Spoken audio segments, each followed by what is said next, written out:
Well, it is time for qualifying 2 here in Macau on Friday. After a wet session yesterday and a wet weekend so far, including FP2 earlier, we now arrive to a dry session for qualifying 2. This is going to be the important one. This is going to be where we're going to properly set the grid for the qualification race that takes place on Saturday. Welcome everyone to Macau. It is time for the Formula Regional qualifying here on these famous streets.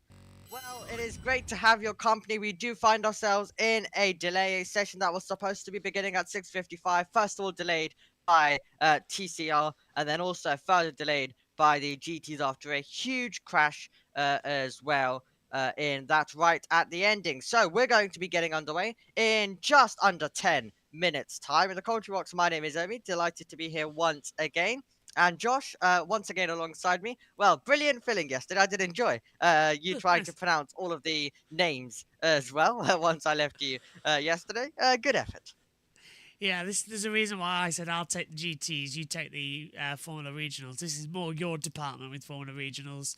GT's more my department with World Endurance Championship and etc. And then with the bikes, I feel like we're pretty much covered with having Julia and Lizzie in the box. But yeah, it's getting a bit ridiculous the amount of delays we're having. We're fighting sunset, which isn't great. There's a few more rain clouds coming over the mountains I'm looking at here. Looking at downtown Macau, it looks a little bit dark, and I can see the spiral tower just getting a few bits of cloud over it. We've got the international pictures finally on us. I don't know, to be fair, whether or not the bikes will go out later. We've had two attempts at getting a session underway for their free practice. Their free practice due this afternoon, in about an hour's time. Doubt that's going to happen because of light and cloud. But that just means that we're going to practice tomorrow not knowing anything. Or qualifying tomorrow not knowing anything. Yeah, all getting interesting with the motorbikes as well. But with the Formula Regional cars, we of course got them in action. Brilliant stuff earlier on as well in practice too. Lots of action. It was in the wet, however. Now we come into a dry session, not knowing how it's going to work. But let's hope they do keep it clean. Or Josh, you might end up having to call the last few minutes once again, like yesterday, especially as we're starting about 15 minutes later than we did yesterday as well. But with dry conditions, hopefully we are able to have much less red flags, and hopefully we are able to stay green for the majority of it. Well, Ollie Gurtha looking very, very good. He looked very good yesterday as well in the wet conditions. How do you think he's going to get on now in the dry? I think he's definitely coming in as the top, isn't he, as well? He's flying. He's been used to Formula 3, then Formula 2 for a couple of races. Now he's sort of gone back to a Formula Regional car. He's got the best all-round qualifications, I think, as well. Equally good, I would also say, is Tuka Tappinen, who came in at Monza in Formula 3 for a round. Was really strong there, coming in, as you say, from Freca. So he's just gone down to a Formula Regional again, and he's looking fantastic. So there's a couple of them as well that we've got to keep our eye on. But Ollie Goethe and Tika Tappinen, for me, are the two I'd be keeping focus on for battling out for the pole for the qualifying race now. Because, as you said yesterday, it was wet. So this session becomes more crucial. The times get combined. Nothing from yesterday is going to count. This is the first dry running as well, so they've got to get used to how quick we can actually go. Yeah, Tappinen finishing third earlier this year in Freca. Also is a Ferrari Junior and is going to Formula 3 full-time next year with ART. So a really talented driver. And Tuka Tappinen, of course, does find himself with experience with these Formula Regional cars. The same cars that they use for Freca as well, meaning that drivers like him do get to have the experience of how to work that machinery compared to even higher drivers like Ollie Goethe and all of those drivers who do need to adapt a little bit. But Alex Dunn, when he came last year, he adapted also very well to the Formula 3 cars. So how do you think he's going to adapt now to the Formula Regional ones? Sort of a step, I don't know if it's a step down or a step across between them. As we see the Lamborghini make its way down the start-finish straight as well from the previous session coming into it. I don't know whether it's a step down or a step across, because I think we've just ended the current run of Formula 3 car to start the new one next year, and that's a step up and an evolution. So I would say if it was at the moment with the current F3 car, it's more of a step across than it would be normally. But I think from next year, it's definitely a step down, or maybe even a peg or two, to Formula Regional cars. But they're so much smaller, they're so much faster than we were getting, as you were talking about in the GT series a minute ago. I've got a feeling that we're going to be A-OK, to be fair. Really are. And the drivers who have been used to faster machinery come back into the less powerful cars and rag them. It's like when you've been driving a Lamborghini on a test day and you go back to your own car. You just go a little bit faster because you feel more confident. Best example I could give you, if anyone's got a simulation game, go drive a couple of laps of the circuit in a normal road car and then hop in a Formula One car and you'll see that your braking points are too late. You can't drive the Formula One car because you're just used to being as fast in the road car compared to the F1 car. Then go back a few days later, do the F1 car, and then go and do the road car. And you'd find it's not the opposite in terms of you're slower in the road car. You're actually going to be faster in that road car than where you were a few days before because it's all changed. And the start time is now at 15:41. So that's coming up in about 3 minutes' time. Well, 1 minute later as well, but we should be able, hopefully then, to get underway and get a proper session going and hopefully keep it clean, unlike yesterday's session as well. Now, we did, of course, see lots of drivers struggling yesterday due to those wet weather conditions. Now they find themselves with still a huge challenge. The circuit is always a huge challenge with the speed these cars definitely do go. So it's already a huge challenge, but they were added with the rain as well, especially for some of the drivers who also made their debut at this circuit. The first time that they drove around the circuit was in those wet conditions. So now they get to have dry conditions. Now they get to push on and try and find the limits. But it's not really the same weekend as you'd usually expect. We don't usually expect rain to come in, but now the drivers do find themselves with, usually you would have qualifying one where you set a good banker lap, you get used to the circuit, and then this would be the session where you can push a lot. Even if you find the wall, at least you have a lap from yesterday. That would be the type of way it would work. But we, of course, didn't get any proper running in yesterday, meaning everyone's going to go quicker, way quicker today as well, meaning that no one has the banker lap, and this is really the only session for everyone to perform. Yeah, and that's going to put a huge amount of pressure on the drivers as well because it's, what did you say, it's a 40-minute session. We've been delayed. We've only got effectively 8 minutes left on the official running order. We've been 31 minutes behind. Luca Ensler as well, the driver of the number 8, Liqui Moly Team Ensler Lamborghini Huracan GT3 Evo 2 had an accident on the exit of the Mandarin corner, the closing moments of the FIA GT World Cup qualifying session held as part of the Macau Grand Prix. The driver remained conscious and has been taken to a local hospital for precautionary checks. FIA FR World Cup qualifying 2 is delayed, but that's going to be gone in about a minute's time because we've had it confirmed that we're going to go green. So the session's about to start, which is terrific news. And I want to see what these Formula Regional cars can do in the dry, because I think that's, as you were saying, Omi, the wet session yesterday was...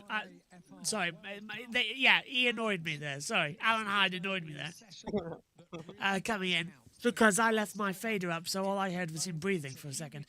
But yeah, in idealistic conditions, these cars should be a hell of a lot faster than the F3s last year. So it's because they're smaller, they're more nimble. So I'm looking forward to this. Green light is on in about 3 seconds' time. Lovely stuff. Well, here we go then. Let's do this and let's try and keep it nice and clean for the Formula Regional World Cup here in Macau as we make the switch from Formula 3 machinery to these Tatus 318 machines, and we're going to get the session underway on the world feed in a few moments time now as well. Foot to the floor, out of the pit lane, into the fast lane, and qualifying 2 is underway here in Macau. Everyone will make their way out onto the circuit, do a little bit of a queue as well, we know from Formula 1 how they like to do it. Looks like they're also taking that here in Macau as well, as onto the circuit heads Tuka Tappen in the Ferrari Jr. He was looking quick yesterday. It'll be interesting to see how he gets on today as well. Onto the circuit now. They're really annoying me with those faders. so they're coming through. On board with Dino Beganovic, finally. That just looks like a Formula 3 car, doesn't it, as well? It's a fantastic look.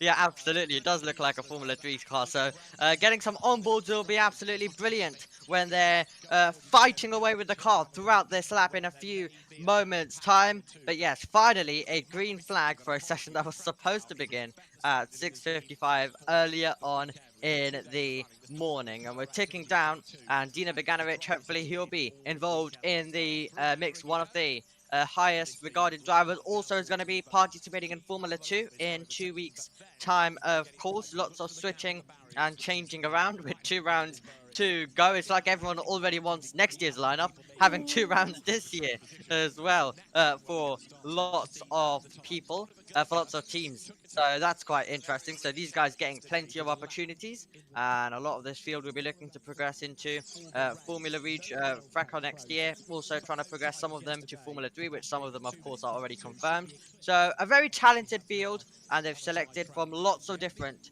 regional categories across the world.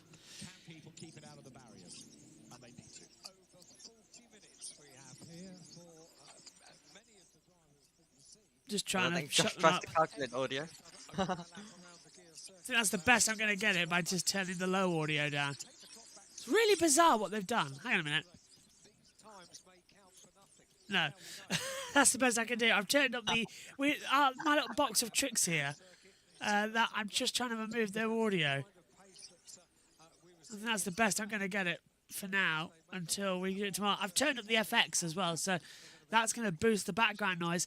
Coming out at 10:15 then, and they're all going to loop up. We should see, ideally, 1 minute 40 lap times, I'm going to say.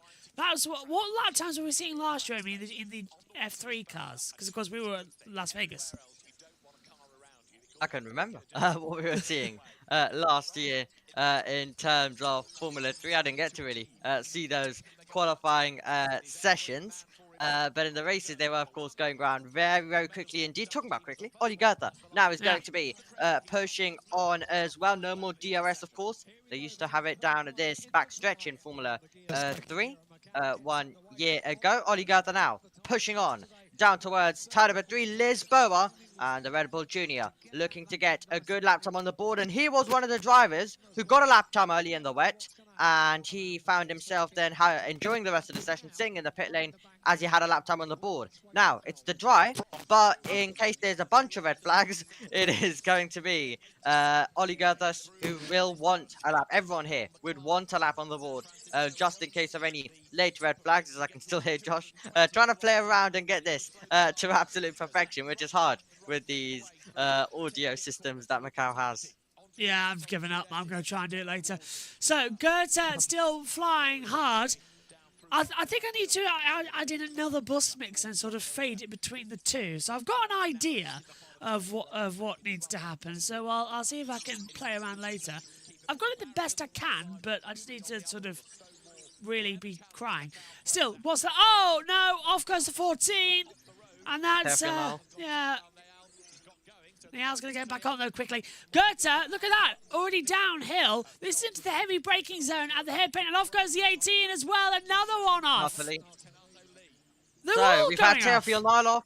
And we've had Canatoli off, who nearly reverses into the wall. So we've got cars out off absolutely everywhere. So these guys absolutely aren't behaving themselves, unlike the GTs. For the majority of the session earlier on, Oli Goethe, though, wrestling his way around this circuit with Tappanen closely in behind as well. And right now, as it stands, Goethe making his way through this hairpin, the Melco hairpin as well. And then is going to be heading to a bit more of a wide part of the circuit where it'll open up a bit for him. Quickest of all right now in the Ford sector, but other drivers still yet to set their time. He's quicker than Tuka Tappanen through that part of the lap. It must be raining because wet track has just been declared for race control. Ooh. So if it started raining, we'll see. But Gertz is going to come through and set a quick time here. This might be even more crucial.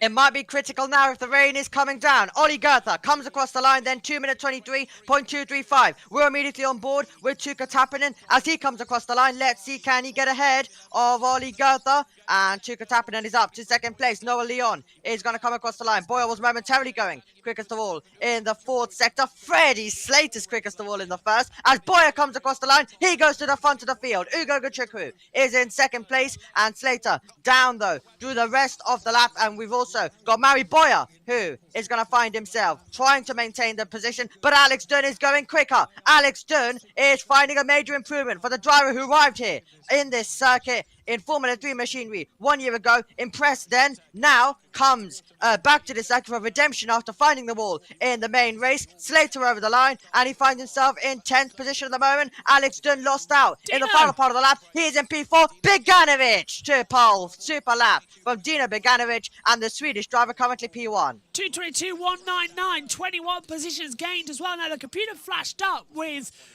wet track declared, so it must be raining somewhere out there, and that now puts a worry on that motorcycle practice that they desperately need. They can't race here unless it's perfect conditions. So the Macau Grand Prix for the motorcycles currently having a bit more problems than we thought, but right now Dino Beganovic on top as well. We've still got second times coming as well from Ollie Goethe. He's not out of it just yet. Goethe's still going to push hard. They're still going to push hard, and he's going to try and continue. Remember, at any point there could be a red flag, and we could also see the rain come down even harder, meaning that that could be it. Lots of drivers projected as it stands to go even quicker then, as Ollie Goethe makes his way through purple through the third sector. Red flags flashed up on my timing screen, Omi, so you've commentators cursed it there. They've stopped the session. Instant red flag as well. They've stopped the session. Let's hope it is not a big crash then. Ollie Goethe will continue making his way round till he gets to the red flag graphic as well. Everyone, we've seen quite a lot of improvements. Now, did Ollie Goethe make it over the line? Oh, big crash. And that is the Prima of Beganovic, I believe, who's gone round. You've also got Alex Dunn involved, and now we've got a roadblock. So that's Beganovic and Alex Dunn I can identify. And you've got another car which another car's rear's fully been taken off, so that'll be a bit harder to identify. But Beganovic disappointed with that one. Huge crash there. Cars can cut engines at turn 15. So Dune and Beganovic, who were going so quick, especially for Dino Beganovic, crashes out. Oh, and that's our two onboard drivers as well. So we might get a good replay of this one. Driver's been told to cut engines at turn 15. Who is that in that sector then? Who's come to a cropper? I can't tell who it is on our monitor. So this will be a big one. I think Sato possibly could have been involved as well. We couldn't get a proper angle in terms of who was that car that was destroyed in the middle. We'll try work that out. I'm going to guess it might have been Sato. But we've now got a roadblock here in Macau. And, well, if you get an instant red flag like that, you know it is already big. Like we saw, of course, a few moments ago, really, earlier on in the GT. Big damage done. That's two Primas off. We'll work out who the car in the middle is. I'm going to guess it's Sato, but we'll still need full confirmation on that one. And the clock is stopped then with 32 minutes and a big recovery job to happen as well. It's the 55 of Sato. You're right. I could just see his end plate there at the side. So it is Sato, yeah. Here it is. Well, they're already going to work.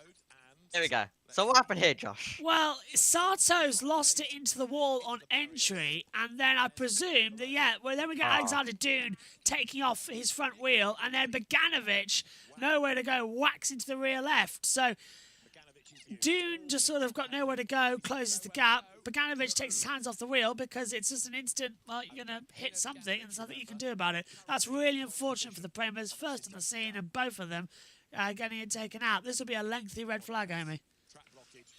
It definitely will be a lengthy red flag. Okay, well, we're going to then hand over to the World Feed, and we'll hopefully return when there is better news of us going back to green flags. To get the race ready, and the good news is that everybody seemed to be getting out of the cars. There are a few cars that are in the queue to get back to pit lane, many of them already down here in pit lane. Yeah, those that were ahead of that battle pack, of course, have been able to come to the pits.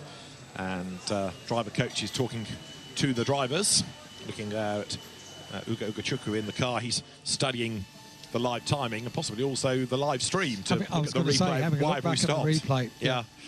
Well, already the road is clear to let the traffic through. Great work by the marshals, you've got to say. Quickly hoiking the cars to a safer place. Well, they're just so well versed in doing what you do at Macau. You see, as soon as they got on, they were picking up bits of bodywork and getting it to a place of safety on the other side of the barrier. They just are incredibly efficient at getting racing back underway. So, Beganovic, top time, 2:22.199. But it shows also the lottery-like nature of Macau, doesn't it? One lap you're a hero because you've gone fastest, and the next you're piling into a parked car that you are completely unsighted of. Speaking of piling in, how many people have come here on day 2 of the Macau Grand Prix for the 71st running to fill the grandstands? It is not just a sporting event, it is an event every year here at Macau. You don't necessarily have to love motor racing or motorsport, but being here at Macau, feeling the atmosphere, and look how quickly we've been able to get that mess cleared up, and cars being wheeled into a place of safety. How many marshals are working down there? Probably 20 of them, all hoping to get the circuit nice and clear as quickly as possible. And another look at what happened. Bang! And this is the start of a chain reaction. I mean, Alex Dunn does his best to go for a gap, and Beganovic was even wider and just ploughs into the side. Here it is from the other angle. So wait, look in the background. Cintaro sideways into the barrier. The car's already wrecked. Dunn loses 2 wheels, and Beganovic, who's on a charging lap, because bear in mind, Beganovic has just done an absolute best in the previous sector, and suddenly he's got nowhere to go. That's a big hit. Shows the strength of the Tacho chassis. It really does show the strength, doesn't it? The front end of those cars, very, very impressive. So, the drivers now return to the pit lane, and we await news for the resumption of the session. So we'd had 7.5 minutes, and we were getting so cocky, weren't we, about seeing cars go round and round. We then were tripped up by this. Well, let me give you the accident. positive. By this point yesterday, we'd had 2 red flags. In the first 10 minutes, we had 2 red flags. Thanks, do come again, won't you? These are the positives that we enjoy here. Righto. And the other positive is that we have a dry track. Yeah. So for the first time, we're able to see what these cars can really do around the gear circuit here at Macau. Well, they're 10 seconds quicker already than they were in the damp yesterday. They're not going to be as fast as an FIA F3 car, but it doesn't really matter because everyone has the same chassis. And the other great thing about FR being the category, Formula Regional, for the Macau Grand Prix, is that you are doing what the F3 category used to be able to do, and that's bring people from Europe, from Asia, from Japan, from the Middle East, you know, all these different regions together in comparable machinery for a proper end-of-season shootout. I know when we were getting the news earlier on in the year about what cars were going to be racing for the 71st Macau Grand Prix, and both you and I had the same idea. It's going to be great, isn't it? Because you get this international, this becomes the focus of this form of racing from around the globe. And it's just what the Macau Grand Prix has always been about. Superb. And you've got people stepping sideways who don't normally race in Formula Regional to come and have a go in the FR World Cup, the FIA FR World Cup. You've got people stepping up to these cars for the first time. And you've got a rather nervous father in Takuma Sato there who's seen what's happened to his boy. It makes me feel very old when I'm talking about Takuma Sato's son racing. It doesn't seem 5 minutes that he came to race in the British Formula 3 Championship. And when you and I used to encounter him on the podium, initially it would be no English, no English. Pat you aside. So you would go to present the trophy and then do the interview afterwards, and he would just bow. So you would say, so Takuma, very happy, whatever. He was just about. That was all. Didn't make great radio, all we got. No, it didn't. No. But boy, did he make something of a career. And Rintaro Sato, sadly, we're not going to see again in this session with that very, very badly broken car. But the road is almost clear, and we are therefore awaiting news for the resumption. And now we also need to see where Dino Beganovic falls to, don't we? We certainly do, yeah. Dino put in a time of 2:22.199. Now the frustration of watching the remaining 32 minutes of this session play out around the streets of Macau. Well, let's see what's going to happen. The expectant crowd, and what a crowd we've got here at Macau for qualifying day. For the remaining 2 days of this meeting, we'll be watching racing, qualification race tomorrow, and on Sunday, of course, the Grand Prix, the final race of the 71st Macau Grand Prix. Which began as a sports car race, and it's evolved through Formula Atlantic, Formula 3, for a time Formula 4, and now the FR chassis. There from the KCMG IXO by Pinnacle Motorsport team, Noah Leon and Mario Boyer. So some teams with 2, some teams with 3 cars. That's Jin Nakamura from the Tom's Formula team. And another car there being pushed up the hill. Is that Kanato Lee? Did I see that car? Which doesn't look like it wants to get going, but it looked like Kanato Lee's livery, that to me. Last few bits being picked up off the ground.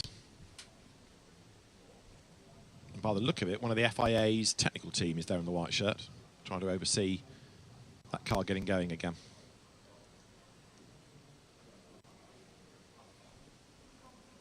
So this is the last car that we need to get back to the pits. Only then can a restart time be confirmed. But we think it is at number 18, Kanato Lee, that's the one that's stranded. So we're having the indication, I think, that we've got a lift required on that car, and as we've got plenty of officials down here, I think the indication from the marshals down there is that we do need a lift for that car. Yeah, Kanato wants to try to get it back to the pits, but I think they're just going to put it behind the barrier because it's going to save time, and that's his session done. Yeah. So there's big disappointment for quite a few drivers here. So 32 rather minutes still to go for this FIA FR World Cup, the Macau Grand Prix. And very shortly, engines will fire back up once more. It's just that horrible, horrible feeling, isn't it? When you come around a corner, you've got absolutely nowhere to go. That is precisely what we just saw. We have 32.5 minutes of Q2, essentially our qualifying session, because normally it would be a combined qualifying session from yesterday and today, but with the wet track conditions yesterday and the dry today, this is going to be what forms the grid for tomorrow's qualification race. It will be the final on-track action tomorrow, 10 laps at 3:30 tomorrow afternoon. Information that slippery track at turn 15 following that incident, not surprisingly. Not great news for motorbikes. It's what, today? So it's just coming up to 4 o'clock. We've yet to have motorcycles on track. They need to be on track with a dry circuit, and they haven't had it this morning. They didn't have it yesterday morning, so they're due to be on track for their first free practice at the end of this session. And with a bit of a delay, now Kanato Lee's car can be removed.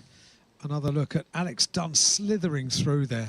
Fair play to Dunn, his reflexes were good. You saw him steer right as best he could. So even though he came across that car mid-accident, he still had the presence of mind to go for a gap, whereas Bogdanovic was even quicker into the corner, and because of that ran wide and had absolutely nowhere to go. But credit to Alex Dunn, he did try and go for that gap. I think I'd already said that Bogdanovic had gone purple in the previous sector, but you know, the commitment was there. But Alex Dunn was absolutely on the money to try and steer out of that. And Bogdanovic, likewise. That's why Bogdanovic was so unimpressed with the whole situation, because he knew he was on for a good time there.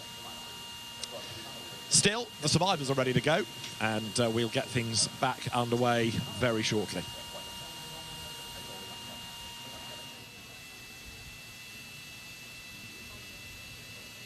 We will indeed.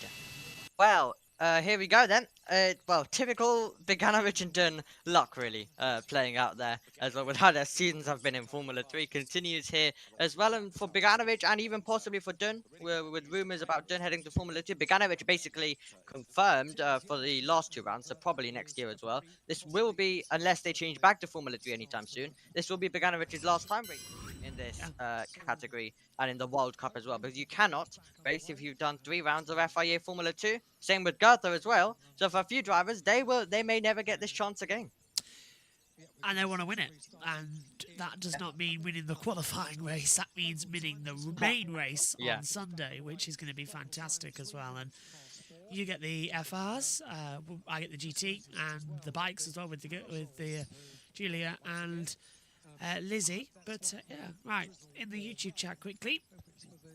Jan says, what time does qualifying start? Well, it was delayed. We're actually an hour and 10 minutes behind schedule now.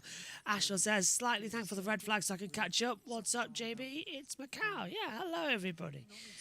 Omi's in charge of this one, then. That's how it works. And, yes, indeed. By the looks of things, you'll get back control for the end of great. This one. But yeah, luckily there is no issues in terms of timing tomorrow or Sunday, so we can have a long red flag, but I'll still be here for the entire thing. Well, kind of like last year. We If you still remember. have There was a red flag. MotoGP. That's not fair. We still got that. 9:45 is the first session for MotoGP, and I'm slightly alarmed about that one. But I understand that it's a practice session for the bikes up next, which means we're not covering that, which means we've got to wait. But yeah, anyway, we're getting ready to go green. Getting ready to go green once again. Dino is the topper right now, and well, I mean, if he'll be hoping for crazy rain to come down, or he'll be hoping for red flags every 2 minutes. Here at Macau, both options can definitely take place as well. It's just how it works. It's just how it works around this circuit. Green light at the end of the pit lane. Cars back out there onto this racetrack. Some of them at least, as everyone has to get on the brakes as everyone goes into the fast lane very, very quickly. Everyone needs to get on with it because we could get that situation exactly again. And yeah, brilliant stuff by Dun to try and avoid it, and really scary stuff for Sato as well, being stuck there with cars coming behind at high speed. And yeah, at one of the narrower parts of the circuit, meaning that someone is just going to go straight into the back. So terrible luck for the Premiers. Their hopes now rely on red flags and rain, and also on Freddie Slater, as he's the only one who remains now for their team that is still going to be able to run all the way till the end, and the rest of the cars on their out laps at the moment. So to quickly confirm the order, we had Bogdanovic, Boyer, Gilter, Wharton, Dunn, Ugo Gachikwu, Ollie Goethe, Cooper Webster. Good to see him up in 8th. Noah Leon, Enzo Deligny. That was your top 10 at the moment, and lots of drivers still to try and also improve their times as we are making our way on the outlap, and then it will be full push in a few moments' time.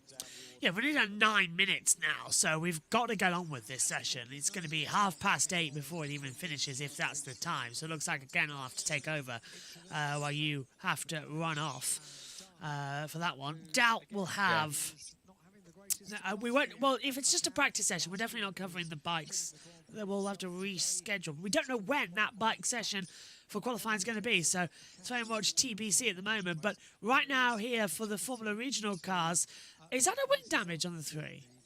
Just looks a little bit off there at the exit. Yeah, the Formula Regional cars more akin to the old Formula 3s, which I loved the look of. The old very classical Formula 3s from the Europeans and the internationals. They are fantastic as well. And yeah, always love racing them. I think you get better traction in a lower Formula car, especially with the regionals. You can sort of rag them a bit more. You don't lose the rear as much as you do. And there's a wonderful shot that we got coming up as well with Ollie Goethe really sideways in the wet yesterday. And here's Tika Tappinen, the new flying Finn as well, already tipped to be running up the orders. And with Valtteri Bottas leaving Formula 1 at the end of the year, rumoured to go to Mercedes as the third driver, Tika Tappinen is going to be very much, I think, the one to come in to sort of go, yeah, I'll be the next Raikkonen, Bottas, etc., etc. Hakkinen as well. It's going to be fun, and we're riding with him now. onboard stuff on these famous streets as he makes his way all the way down towards turn number 3 at Lisboa. And 30 minutes now, just under 30 minutes to go in this session. And we're getting a push now coming in from Tuukka Tappinen. And the driver that's currently in 11th wants to improve to the top 10, knows that he's also got the pace possibly to be in the top 3. And this circuit will be getting better and better. There was possibly a bit of rain that was coming down on the last run for some of the drivers. So let's see how Tuukka Tappinen gets on. And it's brilliant to see an onboard shot here of the cars making their way throughout Macau. Yep, through the Missionary S's then at the top of the hill. Now, the one thing I love about this circuit is it feels, you know, the Hong Kong and the China vibes as well. You get that feeling running around the streets as well. It's a beautiful city. It's a beautiful atmosphere. You then, through this section, you get the really classical Po Grand Prix feel with the concrete brick wall coming alongside. But Tappinen's flying through perfectly. Threading the eye of the needle doesn't apply here. This is literally trying to make surgery while you're having an earthquake around you. You have to be precision. One small nick and it's going to be even better as they come in. But Tappinen's looking really good as he heads down towards the hairpin. Yeah. Oh, he's in the wall! Tappinen is indeed, oh no, he's into the wall! Tuukka Tappinen pushing on at high speed and he finds the wall with Enzo Deligny arriving on the scene. And it was looking absolutely brilliant for him until that moment, and he finds the wall to bring out the red flag. Well, I said it was like trying to do an operation while you're being bounced around. You have to really have precision. That's what it was. Just lost it. Too much speed on entry. The rear stepped out. Before he corrected it, the barrier was already there. So the kin of being single file. And another red flag down at turn 15. Wow. Well, now we were starting to see the drivers go full push because you need to in this session. You absolutely need to, and with not a lot of running, if any, in the dry really for these guys. They had an improving track. They had 2 wet practice sessions. This is where they were properly able to actually push on and go full on the attack. So it's always going to be someone. And I mean, I wouldn't even be surprised by the end of it if we still get Beganovic on pole somehow. Yeah. Because every lap, there are so many drivers all pushing on that you're going to get a mistake from someone. And it was the one that we were on board with at the time as the rest of the field have to make their way to. Luckily, there was just about enough space for them to get through as well. But let's take a look at a replay on board once again with him. So downhill, you've got to pick your braking spot really easily as well because you're sort of carrying it as much speed possible. So it's 4th gear. Look, hits the brake, down into 2nd gear. As soon as he turns in, he knew he had too much speed. The rear stepped out over the bump and it's just straight into the wall as well. So not great for the Ferrari Academy driver. And more damage down at that turn 15 now as well. That's because a couple of years ago we saw the massive pile-up of GT cars as well. But this is just getting a bit ridiculous now. 2 red flags. We've already done 12 minutes. Yeah, absolutely. So Alex Stern watching on along with his team principal Rene Ros and Dino Beganovic will also be there, all hoping for lots of red flags, which is what we've got right now. Let's head back over then to the world feed and get more news on going back to green. Wiped out now for this session because they've all gone off at the same corner. Oh, wow. Oh, yeah, we've lost all cameras. So, it might not be quite as spectacular the next part, but that was great viewing on board, wasn't it? It's a shame the result was what it was rather than a really good lap time. Okay, well, can I offer you some optimism? Yes, please. Because the cameras were well used. Absolutely. Very Absolutely. well used. Yeah, probably gone viral already, those incidents. So it is still Dino Beganovic the fastest because nobody has been able to go and do a lap time yet. There's the broken car of Tuukka Tappinen being lifted away. And there is our unofficial drone camera as the car hovers over the circuit. Making the most of every shot now. Yes, exactly. Yeah. Have a look into that ladies' balcony, look on the 19th floor. Yes, maybe we should pixelate that out. Quite, yes. They're what size? Right, so Tuukka Tappinen's car ready to drop onto the back of the either recovery vehicle or just put behind the barrier out of harm's way. This is wheelie bin watch now. Yeah, don't put it in the bin. It's not that broken. No, and that car had been going so very, very well. We made the point. They literally have put the car out with the trash, haven't they? Yes. They've just dumped it next to the wheelie bins. So terribly disrespectful. It is rather. It is.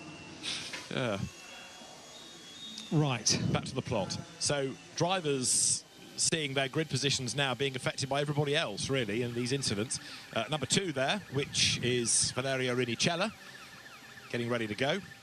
But we still have, even though the car is very crumpled, Dino Beganovic's Prema Racing entry on provisional pole position right now. 28 minutes, so that's a meaningful amount of time that we have. Notification again that we have a slippery tack down at turn 15. Boy, does Macau bite when it bites, and we experience that with the driver. Let's have another look at this. Riding on board with Tappanen, and we felt every little moment of every nuance of the gear circuit, including that horrible, horrible moment where it's all over. You're done. Yeah. That's it. Qualifying's done. And again, it's just that fraction too much speed. The back just out of line. It was sort of lost on the way in, wasn't it? The back was out of step as it came into the view on that high camera there. But it shows you just a fraction too much pace, too much speed carried into the corner, and there's the outcome. 1 minute away from getting this session back underway. And okay. We have had, in 12 minutes of this session, 2 stoppages. We have and we don't want any more.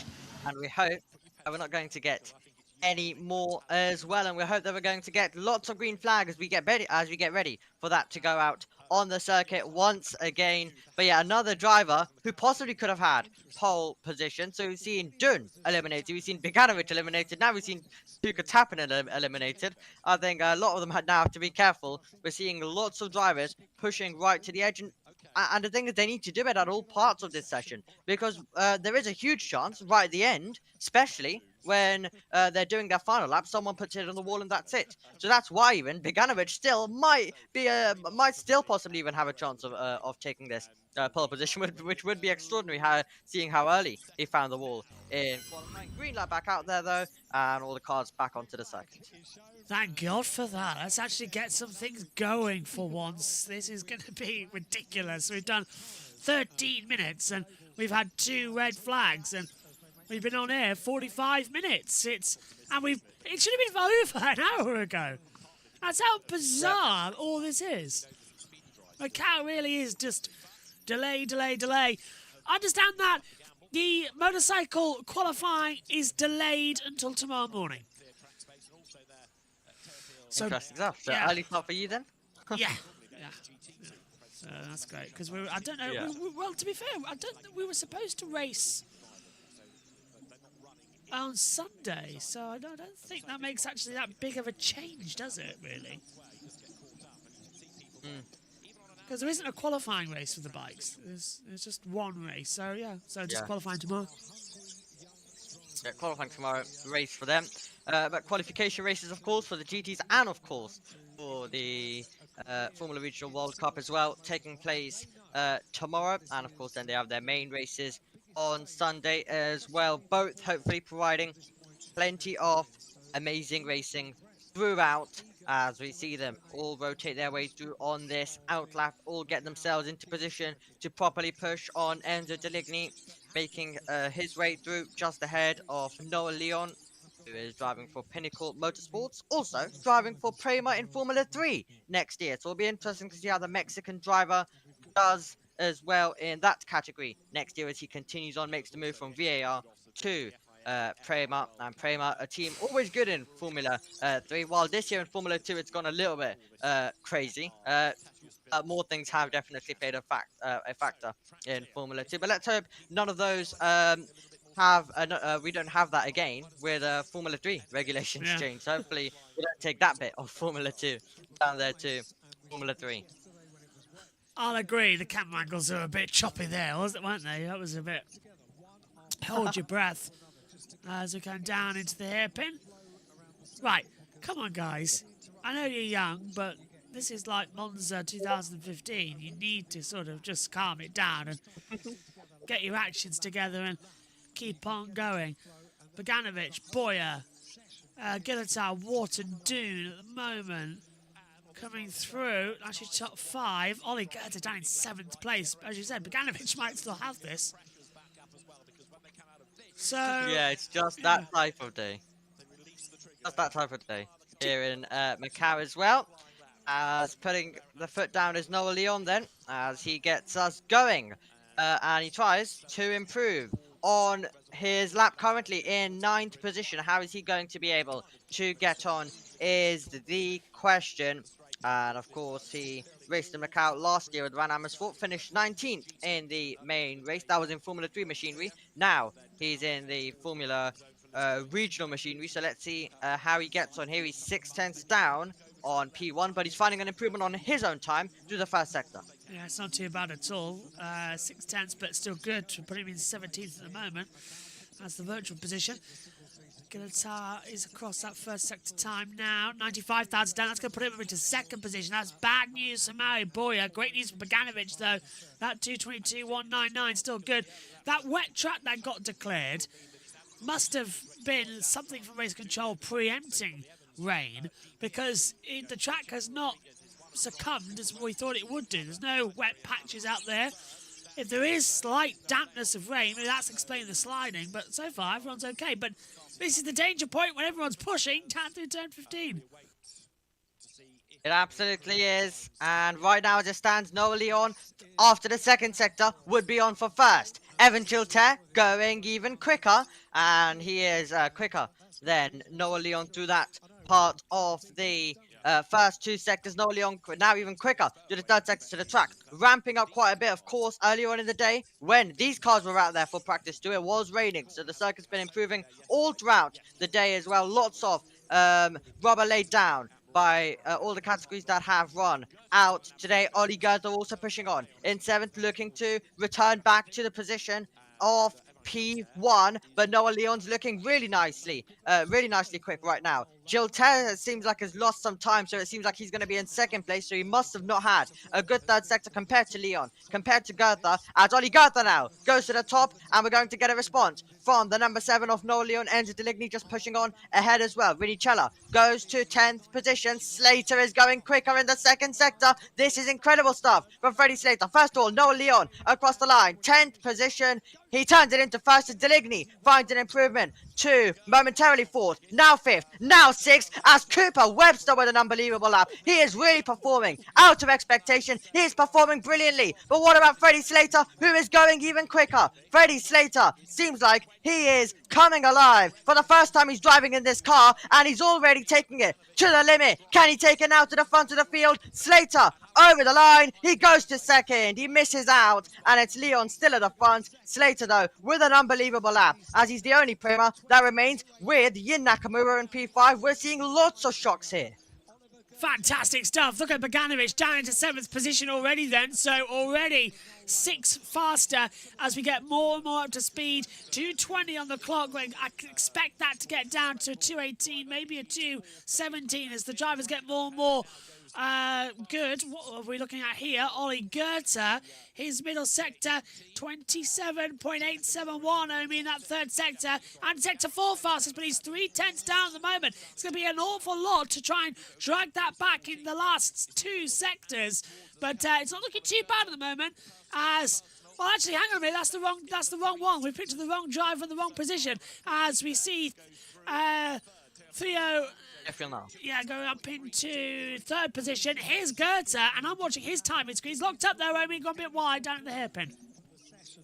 He has indeed. Rashid Al-Taheri found the lap as well, 5th as well. Was 4th at the time until we saw the improvement. Gerther going even quicker right now in the 4th sector. So is Freddie Slater. This is incredible stuff by him as he'll try to take it away from Noah Leon. But we're seeing lots of drivers who we didn't expect. It's not the drivers who have experience with the Formula Regional cars, and it's not the drivers who also have experience with the circuit. So it is really turning into one of an amazing qualifying session. Here comes Gerther. We expected him to be fighting at the front. Can he now go to the front of the field? Yes, he can. Brilliant stuff by him. 4.5 tenths of a second. Ollie Gerther on pole as it stands with 20 minutes on the clock to go. We're only now getting to halfway as moving up to 9th is Rinicella, and we also see Kolnagi going up to 8th. Look at that, 2:19.735, fantastic. Webster goes up into 5th, he's 2 places fast. Look at Kobayashi as well, he's going to jump up from 21st. And look at Ugo, goes into 2nd place. 3/10 down on Goethe's time, looking good so far. Guess what? Oh, red flag. What has happened then is the question. We're going to wait to see on the world feed as well. There! And oh, there we go, into the wall. It appears like we have got Nakamura, who I think might have been the car that has gone off the road. You can see the number 20, so it's Yin Nakamura off the road, and to bring out the red flag. That's at the last corner. Look, the grid's hatching's there. So that's at the last corner. He's gone off an entry. How's he done that? That'll be a quick... Well, yeah, cranes there, won't take long. yeah. We saw, of course, the amazing finish in 2017 where Dan Tickton won. The top 2 ended up there, exactly at the final corner where they crashed. Definitely one of the best Macau moments as well. But that one definitely will not be a good moment for Nakamura, who was looking good in P10. So Nakamura was looking quite good indeed as well. So he's going to be very disappointed to end up in the wall at the final corner, especially a part of the circuit where we usually wouldn't expect anyone to end up there. So he navigated the challenging part of the lap, and then at the easy part of the lap he finds the wall, so he'll be extremely disappointed. We'll wait for a replay to see what has happened with him. But yeah, it's Goethe, Ugo Gochukwu, Noah Leon, Freddie Slater and Fort, Teofil Nile, Cooper Webster, Mario Boyer, Enzo Deligny and Rashid Al-Daheri, along with Nakamura then in 10th position, but he has just found the wall. So yeah, just checking if we're going to get a replay on that one, because it will be interesting to see how in the world he's ended up there. Camera was right there. Hopefully the Macau people haven't missed that one. It's, it should be quite simple. 16, It should. Yeah. 16 now. There's James Wharton in the ART. Just getting a new set of wheels. Shouldn't take too long before we go back to green flag running.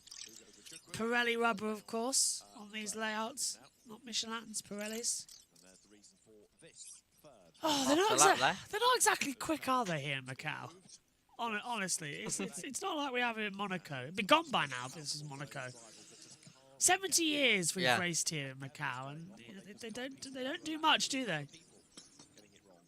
They don't do much in terms of improvements. That is definitely one thing, as the rest of the field still waiting to get back. As we also take a look at Evan Gilter there, the second ART man for this weekend, as they quickly just finalize his car. He is in the pit lane, but yeah, we haven't had a replay yet, so they might have missed it somehow magically, I'm going to assume as well. So that's quite interesting. We're still waiting for the rest of the field to get through, because of course it is a long lap. It is a long lap around this place. So if you did just come over the line and then the red flag was called, you do have a bit of a distance to make your way round back to the pit lane as cars continue trundling back round.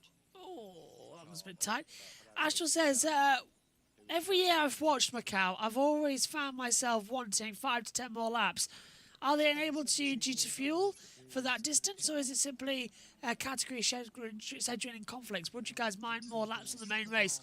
I think it's just because of the distance of the race, isn't it? It's fuel. Because they can't refuel. Yeah, but usually after nearly every race, if it's a good one, I want more laps. I want more laps. Yeah. After it does finish as well. But yeah, so well, we're getting to the point where I'm gonna have to now run off. So Josh, you're gonna get you're gonna get half of the session here to cover. Good luck. Don't butcher the names too much. I'll try. We've been on there an hour already, by the way, mate, and we've only done half the session. I'm gonna probably go straight from this to MotoGP. That's how crazy this is gonna be. Yeah, probably what will happen. Well, good luck to you. Next time I'll speak to the rest of you, though, as well, will be tomorrow for the qualifying races for the GTs and also the Formula Regional. First of all, though, jumping out is Ollie Goethe. His car's on fire. The extinguisher's gone off on me. The car's on fire. So I don't think Ollie Goethe is going to be able to head back out there because the fire extinguisher's gone off. Wow. Oh. Well, the man who's P1 then is not going to be able to head back out there by the looks of things. Dramatic stuff, dramatic moment. Well, Josh, I'll hand over the rest of the session to you to find out whether we're going to be able to see Ollie Goethe maintain his pole. Thanks, Amy. Well, yeah, they were moving the car out of the way, but we have this strange situation going on right now where we haven't got, you know, Dino Bogdanovic is out, Ollie Goetze's now, don't think he's going to be able to take part in the rest of the session, so it's all just going a little bit crazy out there. Well, we're under the red flag, let's head back over to the world feed. Here last year for F4, wasn't he? So he Yes, has he was, yep. some circuit knowledge, although for FR, Formula Regional purposes, he raced in the European Championship to be 11th in the series. 15th was Ugo Chakwu, his first outing here at Macau. And I have a very distinct memory conducting a podium in British F4 at Brands Hatch at the end of his British F4 year of Zach Brown in front of the podium taking a video of the podium presentation. So Zach Brown becomes a videographer, and very proud he was as well. Yeah, because Ugo Chukwu, part of that McLaren driver development program, 11th in the Formula Regional European Championship, FRECA as it's badged this year. So there in the white shirt, you've got a glimpse of Robert Mass, the technical delegate from the FIA, who wants to make sure that when that car has gone back out, it's with, you know, the right fire extinguisher, it's a full fire extinguisher, it's secured properly. And he'll also want to know from the team, I suspect, why it went off in the first place. Why it happened, yeah. Yeah, absolutely. That's the new one ready to go. Primed. Ready to drop in place. And you can see in the background Oliver Goetze being wiped down, and he's going to be damp and sticky when he gets back into the car. It's not going to be very comfortable, is it? Pretty cold as well. Yeah, not very nice at all. There is the broken car of Jin Nakamura being craned out of the way. So the road is almost clear. Seat having to be cleaned as well for Oliver Goetze. So this is an issue that they did not want, and isn't it a good job that we've got a bit of time on their side with this red flag? And could not have really predicted. That's a very unusual one, isn't it? Very rare. So as we get the circuit clear, it's going to be reasonably quickly. I think we can probably get this back underway. Wasn't a huge amount to clear up, was there, on track? No. So no. The seconds are ticking away. It is local time, just coming up to 4:30 in the afternoon. Those of you that are awaiting the next on-track action, the first time that we see two wheels around the circuit. Motorcycles are planned to take their first tentative steps out onto the gear circuit at the conclusion of this qualifying session. Some just under 20 minutes remaining, halfway through for the qualifying session for the FIA FR World Cup Macau Grand Prix. Chance to look at the cars down in pit lane. That's Kai Darianani's car down in pit lane. And opportunity to look as well at the number 5 car of Enzo Delaney, 16 years old, one of our youngest drivers here on the Macau circuit. First Macau. There has been an incident noted between James Wharton and Jin Nakamura, and wondering whether or not the reason that Nakamura was in the wall was because of contact with James Wharton. It's going to be looked at after the session, but it's been noted by race control, and the fact that you've got one of the cars involved in that investigation, and look at the tyre marks there ending up in the barriers, it may well be that there was a coming together between Wharton and Nakamura that triggered it. We said we thought it was an unusual place to just be off. So, yeah, we shall wait and see what happens after this session is concluded. But we've got a fair bit of work to do yet to conclude this session here at Macau. Some of the cars having a bit of a tweak to their setup. Bear in mind, the teams have only now got a bit of data about these cars in the dry around the circuit. So little tweaks, are inevitable, and maybe the opportunity, the moment to do a little tweak is very welcome for the teams. Just over a minute before we are back live for another go at qualifying 2 here at Macau for the FIA FR World Cup for the Macau Grand Prix itself, with the FR chassis this year, the Tatius chassis, with these 2-litre Auto Tecnico Motori or Alfa Romeo badged engines. And there, Noah Leon is good to go, 3rd currently in the times. So the drivers are ready. They're going to go back on track very shortly. But let's have a look at, as best we can, what happened for Nakamura and Wharton in a moment, because we are... Okay, so let's take a look at what happened then. 3rd and 4th cars are very, very close, and Nakamura and Wharton together.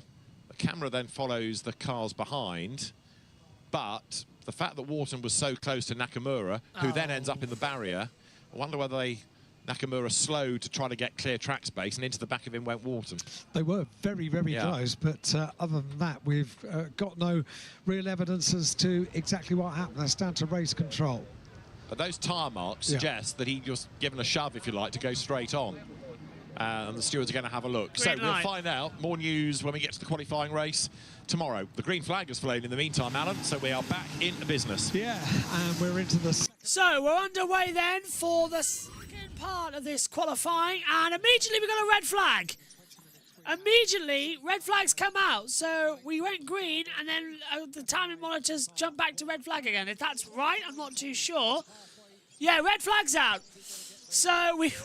That's unbelievable. We went back to green and we've immediately gone red. Let's take a look and see if we have a reason why. RTV pictures are always slightly behind what you see here. 3 still going through.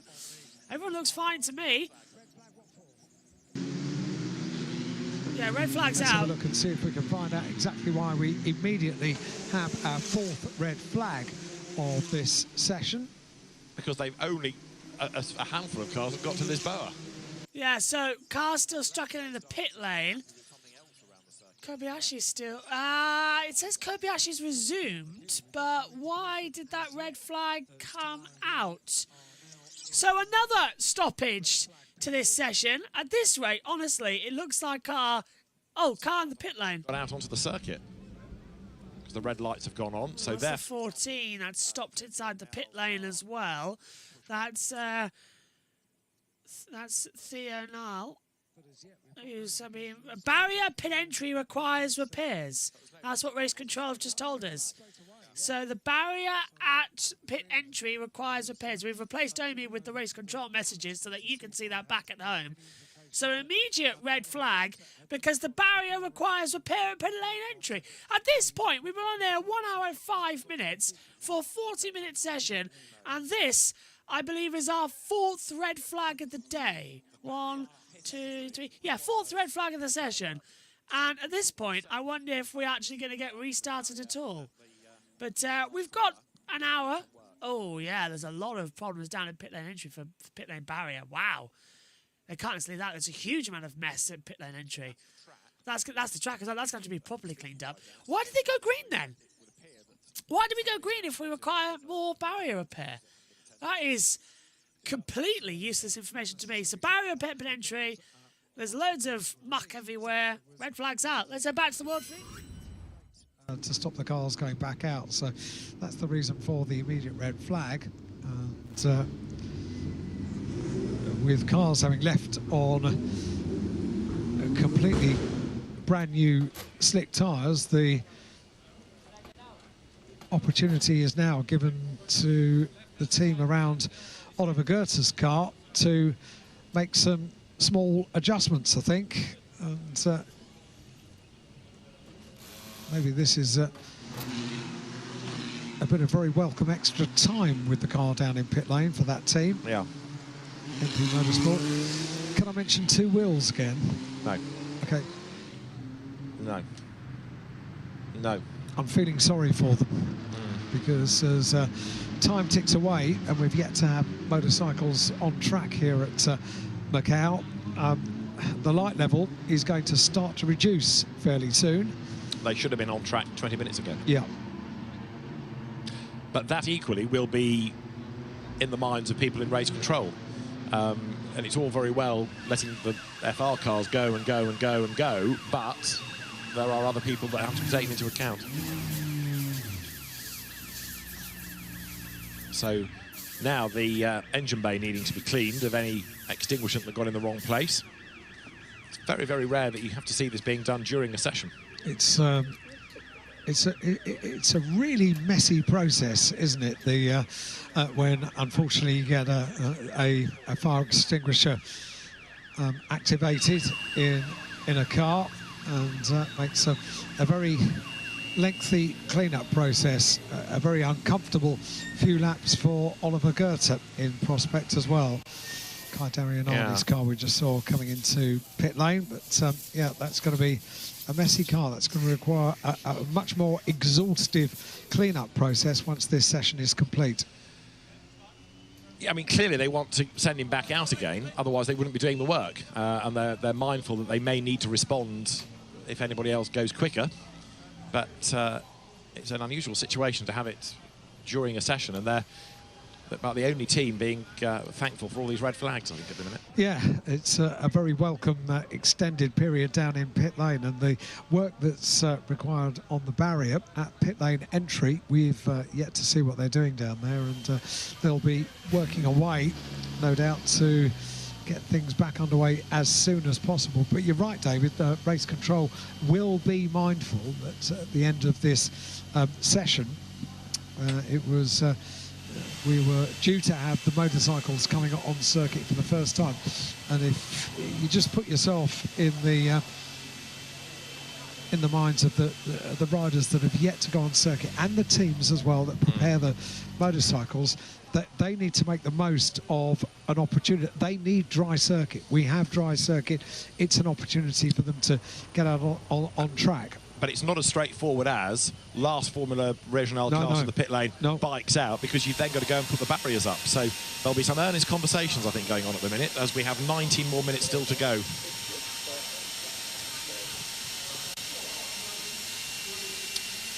Right, teams are ready, but what we now need, of course, is an update as to the barrier repairs. And looking out of the window, the track staff will be attending to that as swiftly as. James Warden's car, that, and as they patiently wait down in pit lane, there is such a lot of education that goes on for young drivers over the course of this weekend. One of them is patience, and another one is the focus on the job in hand. So with 20 minutes, 19 minutes to be precise, remaining. We only got a few seconds into that restart. This is the fourth red flag that we've had, and not the fourth actual red flag. This is just really a continuation of red flag number 3, when maybe the cars were sent back out on circuit when they were still unaware of the repair that needed to be done to the barrier on pit lane entry. But either way, it means we are into the second half of this qualifying session, and you begin to wonder if this is going to run to the full time of 40 minutes, the scheduled time for qualifying 2. Essentially the only meaningful qualifying session for the FR cars.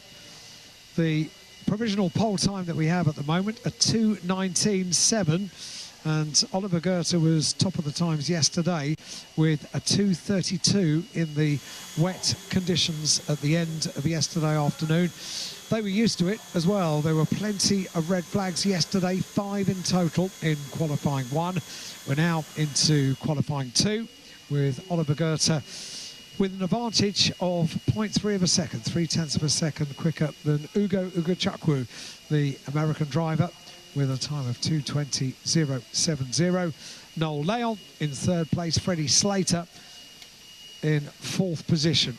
The expectant crowd they have to learn patience as well. They absolutely love it when cars are out on circuit, and they're very, very used to having to wait for those cars to re-emerge on track and make the most of seeing themselves on the big screen. Big wave, happy, smiling faces. And the good news is that we haven't got the ponchos that we've seen distributed eagerly here at Macau for the last 2 days. They have been very, very welcome, the ponchos that are handed out. Just having a look down there at drivers getting themselves into that zone to maintain the concentration that they need to complete this qualifying session. So having a look down at the 31 car of Freddie Slater, currently in 4th position. With still 19 minutes, the other side of a green flag, all being well. So the dry circuit remains. The lights just starting to fade a touch. The drivers eager to get back out there as soon as they can, and we await news as to a restart time. And for the moment, silence reigns and we all got wet.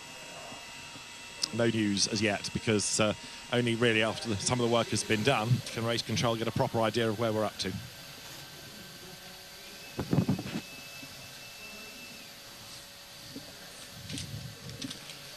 Kai Darianani's had a pretty tough weekend as well, the prolific Formula 4 racer.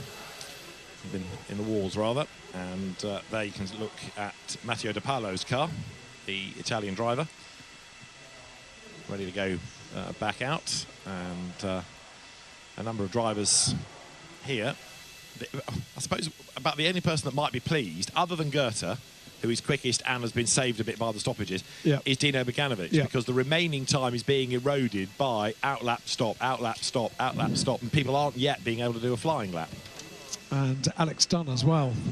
Dino Beganovic now in 12th position, and it didn't take long, did it, for someone to get down sub 220 around the circuit. Oliver Goethe with a 2:19.7 as the teams are all finding things for themselves to do down in pit lane at the moment, with no real indication as to when we're going to get this session back underway. The inevitable thing to say, but the clock continues to count down, not for the remainder of the qualifying session. That is halted at 19 minutes and 8 seconds remaining, but to the immovable feast, if you like, which is at 6 o'clock when the roads open up at Macau once again. So we, at 6 o'clock, have the normal roads of Macau, two-way traffic, buses, vans, mopeds, taxis. Although that said, I waited a long time for a taxi. You wouldn't believe there were any taxis running around Macau last night. Really? Very busy, very long wait. And in the end, I decided to take an umbrella and walk. Right, okay. But that way you can see more of Macau. And I did, I quite enjoyed it. There you go, you see? Yep. All positive, all positive. Well, the fans are being ever so patient, waiting for things to get back underway. In fairness, it doesn't look like it's the barrier quite so much as all that speedy dry soaking up the liquid that was being attended to. The teams being warned to tell their drivers of a slippery track at the last corner. And the fact that that is now a message does suggest we're getting a little bit closer to the resumption of the session. But you're right, we're getting closer to 6 o'clock, therefore we're running out of motorbike time. And you've got to feel for them. They've come all this long way and have yet to even take to the circuit. And they have to run tomorrow. They have to run tomorrow. Yeah, exactly. Can't be held over until Sunday. It reminds me of a situation we had at Rockingham Motor Speedway in the UK many years ago, when the Champ cars came over, the American IndyCar cars came over to race on the UK's only large oval. And it was wet. The circuit was wet, and dryers were deployed. Basically, a pickup truck with a jet engine on the back of it, drying the circuit hour after hour through the night. We got through so much aviation fuel. We didn't race on Friday. We didn't race on, didn't run on Friday. We didn't run on Saturday, and then and this was because the track was new. It had what was known as weepers, where water was coming up from underneath the tarmac and making the circuit wet. And when we finally got to a condition, I remember Michael Andretti going around with the officials, and finally he said, no, I think we're good to go. So they got this window in the middle of Sunday where they did practice, qualifying and race, one after another. Yeah. Everything condensed into that short period of time, which I'm beginning to think, are we going to see that for the motorcycles tomorrow? Well, we are about 3 minutes away from getting things back underway here. So there's a bit more optimism of cars going out on circuit, but I do wonder whether it's going to be allowed to run its full 19 minutes, or whether in the interests of harmony with the two-wheel community, somebody says, right, we're going to give you 15 minutes and that's it, behave, as an example. But under the regulations, of course, I'm not entirely sure you are allowed to shorten it unless it's yet another stoppage. I was going to say, is there a limit to the number of stoppages that are permissible? I think that's discretionary, but if we had 5 in free practice, five in qualifying, but ultimately it's down to the race director, Rui Marquez, to make that call. But yeah, I mean, yesterday they were given 5 opportunities, and today on a dry circuit, well, I suppose you want to give them as many opportunities as you can. 40 minutes on paper seems like a really good amount of track time. We've had 4 so far, but only 3 essentially, because that restart was not really a restart, was it? So, yeah, 71st Macau Grand Prix here for 2024 is about to get back underway with qualifying for the Macau Grand Prix and the FIA FR World Cup. The first time we've had these cars competing. And look at Oliver Goethe's car. You wouldn't have known that a couple of moments ago it was covered in extinguisher. That's the result of the hard work of the course workers that have tended to that slippery surface down there on the final turn. It's a lot of liquid that needed a lot of soaking. Lots of liquid. Yeah. So fuel perhaps as well as any water or coolant that came onto the track. But anyway, it's all been dealt with. Was that extinguisher? Might that have gone off on Goethe's car coming into the pit lane? It was the other side of the pit wall, wasn't it? Right, yeah. It was the last corner, so I think that's okay. Yeah. No, I think Goethe's extinguisher either was set off or went off as he got to the team. As he got to, into the berth in front of the garages here in pit lane. Well, we're very soon about to get things back underway, and with those barrier repairs. What time did we get that red flag? It was just before 25 to 5. Yeah. It's now coming up to 10 minutes to 5 local time. If you're waking up around the world and tuning in, we are just over halfway through qualifying for the Macau Grand Prix. 40-minute session, 19 minutes remain, and we are 4 red flags already in this qualifying session. And 19 minutes on the clock, and another session to go before the end of the day, which is 6 o'clock. But you can imagine some pretty earnest conversations going on now between the motorbike community and race control, saying, please don't forget about us. So a thumbs up at the end of the pit lane. The 1 minute board is being prepared, but we're not there yet by the look of it, because although it's 16:49 estimated, we are almost there, and we haven't had a confirmed restart time. So 16:49 is about to tick over here at the circuit, and it's 1 more minute before we are expecting to go. Even that's an estimated start time, not a confirmed. So I'm not sure that there's anybody else still working on the circuit, but we're not yet able to confirm that we're going to go live at the end of the next minute. But the team's being notified at least that it's getting closer to kick-off, so they are ready to get the engines fired up again and to dispatch the drivers down the pit lane.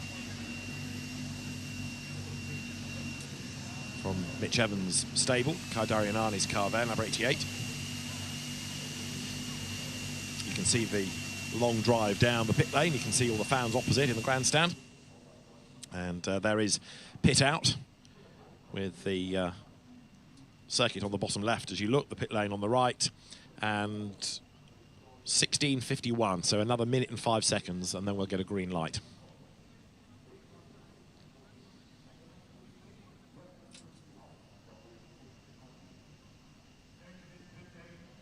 Now, the bike session was due to last for an hour, but it's going to be much less than that, I would fear. 1 minute board shown. And we are in business then. Green light will go on very shortly. And out they will go once more.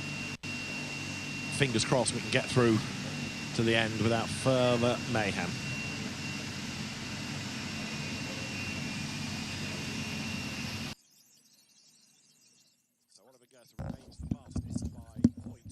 Ready to head back then to green flag conditions. Let's see if this time we can actually get going. Green light. Let's get going for racing now. The cars will venture out onto the circuit and we will be underway. Ollie Goethe, very happy that this red flag has happened because now it means that he has been able to recharge his fire extinguisher, clean up the mess and get going again. So the green light goes on. 19 more minutes remain in this session. We've already had 4 red flags, been on here for an hour and 23 minutes in what is a 40-minute session. 18 minutes to go. And let's just see. And is that a car with the front wing off already? Yes, there's a problem already. Someone's had their wing off. The number 7 car has lost the front wing. Now that is No Leon. No Leon has no front wing. It's gone underneath the car. He's made contact with somebody coming out of the pit lane. So it looks like we might already have another red flag. Really strange situation for No Leon then. Nose cone's gone. It's underneath the car. He's got to manage that whole lap time now as well. Well, I pray to the racing gods we get 18 minutes of green flag. Yeah, for the sake of my sanity. But we've been up since 5:30 a.m. It's currently 8:52 and we've just been stuck in here the entire time. And another thing for you, we've got MotoGP in about an hour.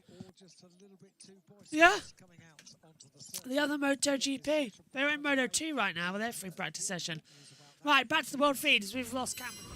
A very quick thing to replace down in pit lane. They could do that very, very quickly. However, with the rest of the field out on the circuit, putting in meaningful laps after the conclusion of this lap, it's going to be rather costly. So we've got that unfortunate situation, having got the cars out onto the circuit and losing the nose cone. Yeah, basically, you lost it. You've gone, you've lost your lap time, you've lost your delta, you're out of it really. Goethe on top at the moment. So Leon's in 3rd place at the moment. There was another car that was pulled over to the side of the circuit as well. It looked like one of the PMH Racings. I'm just having a look to see if there's anything on there. Nothing on the driver tracker, nothing on the TV towers either to tell us any difference. So now we're being told that there's a local yellow out on the circuit. So we'll keep an eye on that as they come through. Goethe still going to be pushing hard though. No Leon has managed to get his car back to the pit lane. He's just now coming through that last turn 15. Right, come on you lot. Stay good for 16 minutes. But it's always when we're on a qualifying lap that they've thrown it away so far. They've done 11 laps so far, you know, in the 40 minutes. Just due to the amount of red flags that we keep having, the out and in laps count as you come through. So No Leon comes into it then. It's a 2:19.735. That's your current benchmark time. What have you got for us? Up to temperature, dry track. Here we go. No Leon into the pits to have a new nose cone fitted, and now we'll start to see sector times being offered up. And there's a couple of So Ugo Nurture, that's apparently the name I'm going with. That David Anderson said. Omi's probably going to kill me for that one. But he's in P2 and fastest middle sector. Freddie Slater, sector 1 is good. Sector 2 is a 25.7, so we'll keep an eye on that one as it comes through. There goes Ugo Nurture now. 65,000 up.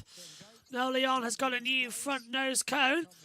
As well, so he'll be ready to head out there. It's got no sponsorship on it, but they'll probably paint that ready for tomorrow. Just saw Ollie Goethe with the rear sliding out massively. Mari Boya is 2/10 up as well in the first and second sector. Estimated to go first at the moment through turn 15. This is where we often see the red flags. 2 of the red flags have come out of that zone. Then the other 2 come from the last corner, needing repair work as well at turn number 22. So let's see. Looking still up there with 95 thousandths in the third sector. Boy is looking good as well. Gertz is further up the road. He's first out there, actually. 2:19.735 for his Delta. Not much will be adapting there, I'm afraid, as things stand.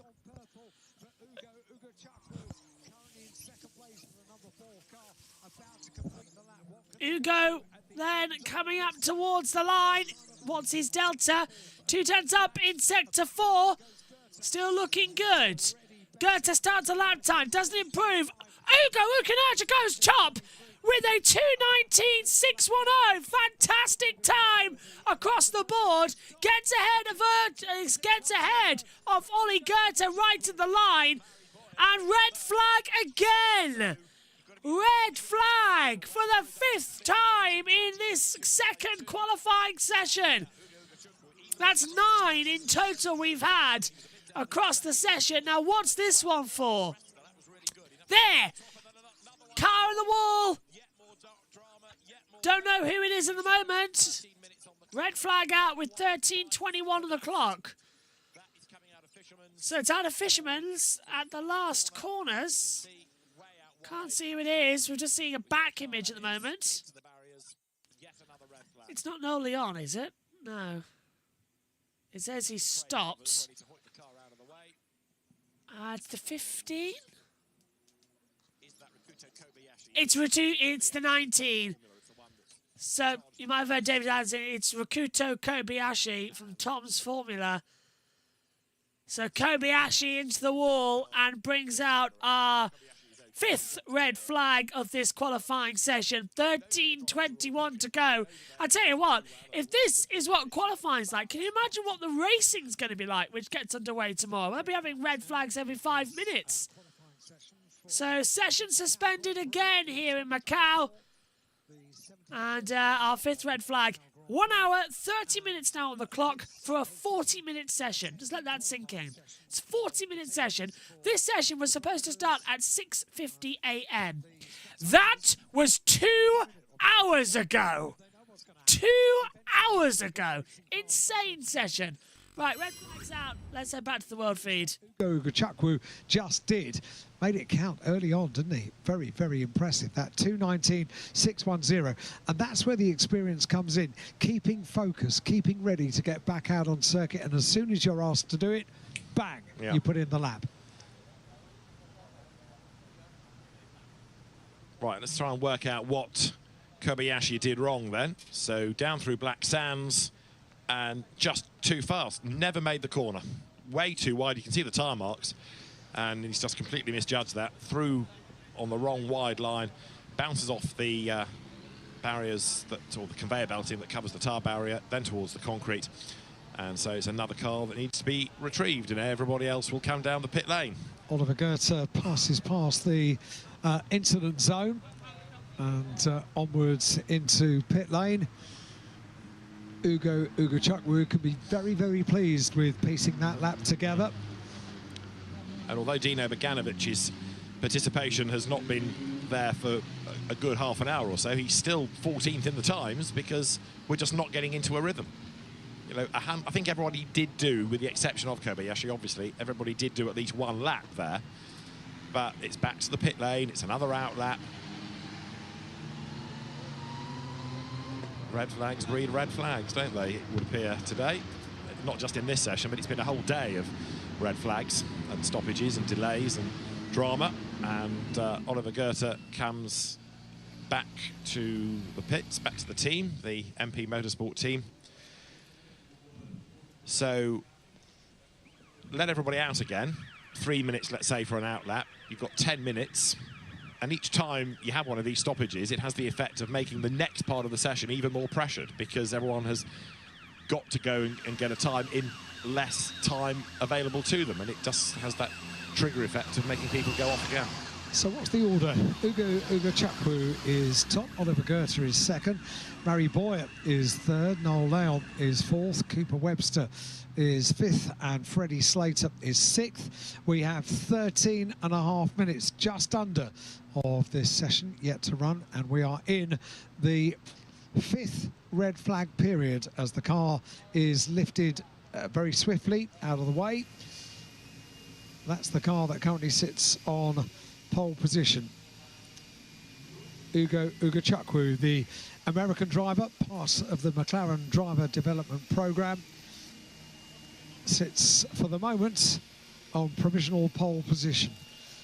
3 cars in the 219s. One is Ugo Chakwu. 10th of a second behind is number 1 Oliver Goethe, having had a very unusual pit stop during one of the red flag periods where the fire extinguisher had deployed and needed cleaning up, not just Oliver himself, but also the interior and exterior of the car. And Murray Boyer, car number 8, is currently lying in 3rd place. So, qualifying continues for the 71st Macau Grand Prix, FIA FR World Cup. Red flag period number 5. One of the things you could argue that has really helped Goethe and Ugo Chakwu, and I know ability comes into this, and I know that the team comes into this as well, but because they're always released first, because it's team by team numerically down the pit lane, they're always out, they're always kind of at the front of the queue. Any drama behind them, they're spared that. Yes. So they're always slightly ahead of the red flag, if you see what I mean. They get the gift of a clear lap. Yeah. Rather than it kicking off. If you're sort of at the top end of the pit lane where PHM is, it's a lot more difficult. Out of the way then is Kobayashi's car. That was quick. Yeah. Really quick. Given a push, I think, rather than needing to be lifted. And the incident at pit exit, we talked about Noel Leon getting into the back of Kolnagi. Well, it's Kolnagi and Ugo Chakwu and Deligny and Leon and Boyer. They all concertinaed. So it's going to be looked at.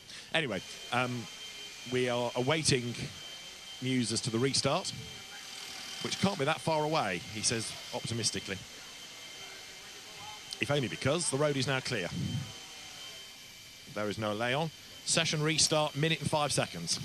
So, local time, 4 minutes past 5. We'll get this session back underway. That's less than 1 minute to go. Fair play to them, you know. They've had to keep focus throughout this. It is frustrating. You need patience. And more than anything, you need to keep absolutely in the zone. Yeah. Keep that concentration. Don't let it waver. Don't get involved in conversations that take your concentration away from the job in hand. Because, okay, they had it yesterday. They've got it again today. This is during qualifying. They will no doubt have it over the course of racing at some stage this weekend as well. Yeah, one of the things they have in the race, and we saw it last year, is a virtual safety car. So you can neutralise the race for, you know, a corner or two or a lap or two without needing a safety car necessarily or without needing a stoppage. But it's a challenging circuit, of course, on which to race. It's a challenging circuit to run from race control because there are so many possible incidents that can happen, as we've seen over the course of the day. And the green flag is shown once more. So we're in business, and it's Goethe who is the first one out of the pit lane.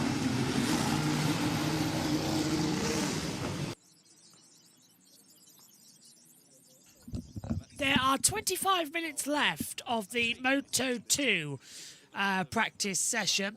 Just for comparison, in this session alone, we've lost Moto 3 and Moto 2.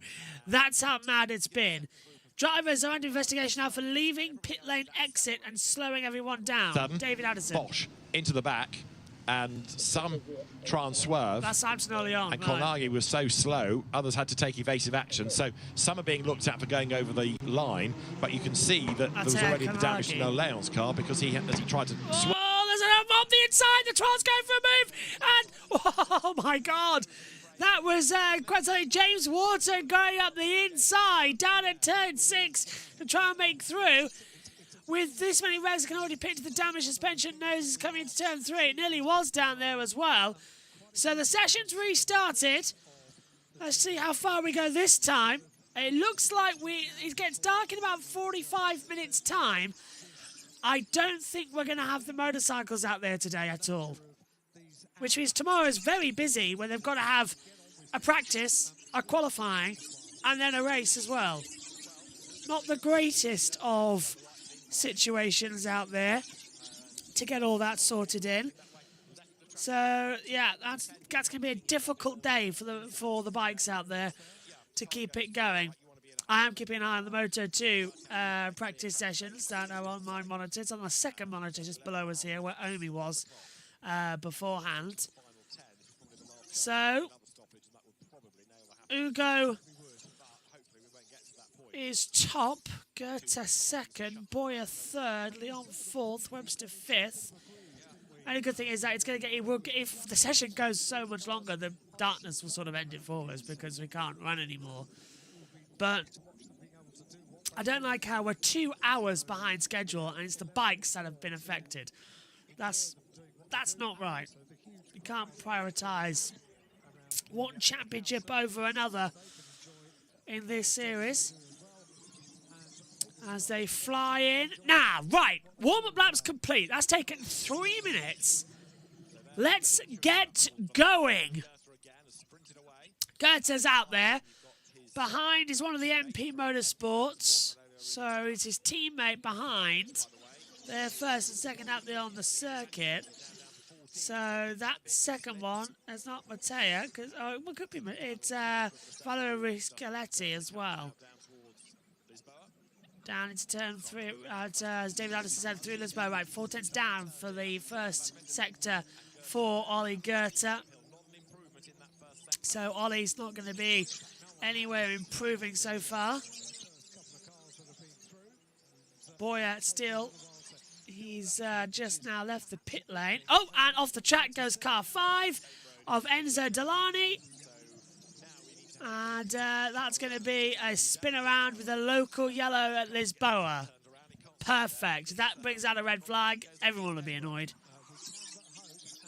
Still, it might say session will not be resumed if we get another red flag. We've had that a couple of times as well. It's always that situation. Goethe still flying. Middle sector now put him 6th now. Let's take a look at what happened as well for Delaney. Turns in, front right locks up, decides to go straight on, then put it in the wall. Smart decision, personally, because otherwise I think everybody would have been a little bit annoyed with him if he caused that red flag out there on the circuit. I know I would have been for one. Goethe still... Red flag's out again! What the hell? 6th red flag of this qualifying 2 for the 71st Grand Prix of Macau and the FIA FR World Cup. Red flag and into the wall. Was that James Wharton? Hang on, the 17's in there too. Track's blocked. So we've got the 16, the 17, the 2 teammates, Ivan Gilter and James Wharton in the ARTs have come together. The track's blocked at turn 15 and the second red flag has come out in as many minutes. So, Gert's coming to the pit lane. Red flag number 5. What are you? 6 even. So that's going to be, I think, session will not be resumed. We can't get this going in this time. This session's been going on for 2 hours nearly. Unbelievable stuff right now. The sensible decision right now would be to say session will not be resumed. So the 2 AITs are out of the session. We'll take a look at how that happened shortly. Back to the World Feed. Once again. 8 3/4 minutes to go. If we work on the assumption that an out lap is round about 3 minutes, you're looking at 5 minutes of competitive motoring, which hopefully would be 2, maybe 3 flying laps. But we've not had any suggestion that that is going to be the end of the session. There is still time available. The biggest limiter here is what you do about the bikes. But as far as the FR is concerned, we've still got 8 minutes and 47 seconds to go. 6 red flags during this qualifying session with 8 minutes and 47 seconds remaining on the clock. Local time, 5:10. at 6 o'clock, we get the roads back open here at Macau. The gear circuit of Macau becomes the regular roads of Macau. Two-way traffic, buses, vans, mopeds, cars, all sorts of traffic for the 12 hours between 6 and 6. And as you rightly said, David, before we can get bikes on the circuit, you also need to get the extra cushioning which goes around certain parts of the circuit in place as well. They could do that very quickly, but it's a slightly longer turnaround between bikes and car racing as we would have between two sessions for cars. I am interested in the fact that the scrutineers at Pit Inn are moving all their apparatus away. So that would suggest they're not going to stop cars coming into the pit lane because the session is over. Discuss. But anyway, some are heading to the pits, some are in the pits, and there, Canate Lee already stationary and trying to avoid him. That was a big, big impact for Evan Gilter, who suddenly comes around the corner, finds a parked car, finds his teammate, and did his best to swerve in avoidance, but hooked his rear wheel around the back. Oh, no, it's not Canate Lee, forgive me. It is James Wharton, the Australian in the broken car. James Wharton, number 16. So it was Wharton that triggered it, not Lee, apologies. But James Wharton, another quick driver, runner-up in the Formula Regional European Championship, and 9th in the times. So he was the trigger for that. You are looking at Ugo Chukwu down in pit lane. The team looking at the back of the car and potentially making a few little adjustments that they can do. This is not only a qualifying session, it's also the first run that they've had around the circuit through yesterday and today in dry conditions. So the first time they've had to go around the circuits on dry tyres, but it's more than a couple of tweaks to Ugo Chukwu's car. They are effecting repairs. Yeah. Has he rubbed off against a barrier somewhere, maybe? Or did he suffer a bit of damage in that previous pit exit situation? But you're right, that's got some damage somehow. So the order remains: Ugo Chukwu from Goethe, Boyer from Leon, Webster from Slater, Nayal, Gilter, Wharton and Deligny, the top 10. Cars all back in the pit lane. 8 3/4 minutes to go. I know the session started late, but it does seem to have taken an awful long time. And we aren't quite at the end of it yet. Still Friday. True. But it does illustrate again just how, and I know you made the point earlier, Macau bites. James Wharton, good driver, second in the European Championship for FR chassis this year, and yet, you know, there's one of the stars being caught out. And when the car is on the road, it gets collected by the sister car. That's going to go down really badly, isn't it, with ART Grand Prix? One hits teammate. The same situation that Prama's ended up with, in a sense. Two cars in one accident. So terribly, terribly unlucky, isn't it? Yeah. You have to feel so very much for the team as we are in our 6th period of red flag stoppage during this qualifying session. Dry tyres, that's a nice sight, isn't it? As we look at Enzo Deligny's car, talking to the team, staying focused, staying in that little window of concentration to, at any moment, be called into action once again. But, this is, you know, we've seen multiple sessions over the years here at Macau where we have multiple red flags, multiple stoppages, but this has got to be up there with them, hasn't it? 6 over the course of just over half an hour so far. And the biggest frustration is that it's never a long enough stretch between them for people to really get into a handful of drivers might get a lap, 1 or 2 might get 2, but it's so bitty. Yeah. And that's another reason that, in a way, drivers are having the crashes, because they're not being able to get the mileage in to learn the track. So when they are required to push, they don't really know where they can and can't. There's almost an answer now, an argument, if you like, to propose that you have one session behind a safety car so that people just drive around and look at the circuit and know what it's all about, and then you go. Let's have a look as James Wharton's car is taken away. And we were looking a little moment ago at Ugo Chukwu's car, and with a little bit of damage on that left rear corner. Let's try and work out what he did. So this is Ugochukwu into Lisboa. So have a look further back in the queue. He's about third or fourth one through. So that's Teofil Nial. He goes through the right-hander. He's okay. Next one's okay. And then Ugochukwu is way out wide already and turns the car around. In fact, that's not Ugochukwu. No. That is 25, isn't it? Which is Rashid Al-Daheri. So, no, it's not Ugochukwu that we found. It's Al-Daheri, and he had his moment up there, skate road at Lisboa. So Ugochukwu's damage remains Still a mystery. still to be, yeah, investigated. So we'll see if we can find out. Session will restart at 17 minutes past 5. That's just a minute away. Local time, 16 minutes past 5. And we will get this session back underway. You said it after 5 red flags. I wonder if they'll get another chance. We say it after 6 red flags now. I wonder if they'll get another chance after this. 8 minutes and 47 seconds of this session remains.